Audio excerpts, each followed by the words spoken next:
Breaking news update کر رہے ہیں فیصل آباد سے طارق محمود۔ وزیر اعظم عمران خان کی قیادت میں شفاف پاکستان کی بنیاد رکھی گئی۔ وزیر اعلیٰ پنجاب عثمان بزدار نے اپنے بیان میں کہا، موجودہ حکومت پاکستان کی تاریخ کی سب سے شفاف حکومت ہے۔ 2.5 برس میں حکومت کا کوئی اسکینڈل سامنے نہیں آیا۔ وزیر اعلیٰ پنجاب نے کہا، الزامات کی سیاست کرنے والوں کا کوئی مستقبل نہیں ہے، یہ پہلے اپنے کرپشن آلود گریبانوں میں جھانکیں۔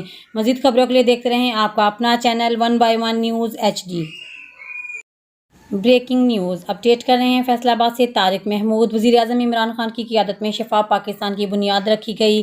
وزیر اعلیٰ پنجاب عثمان بزدار نے اپنے بیان میں کہا، موجودہ حکومت پاکستان کی تاریخ کی سب سے شفاف حکومت ہے۔ 2.5 برس میں حکومت کا کوئی اسکینڈل سامنے نہیں آیا۔ وزیر اعلیٰ پنجاب نے کہا، الزامات کی سیاست کرنے والوں کا کوئی مستقبل نہیں ہے، یہ پہلے اپنے کرپشن آلود گریبانوں میں جھانکیں۔ مزید خبروں کے لیے دیکھتے رہیں آپ کا اپنا چینل 1/1 نیوز HD۔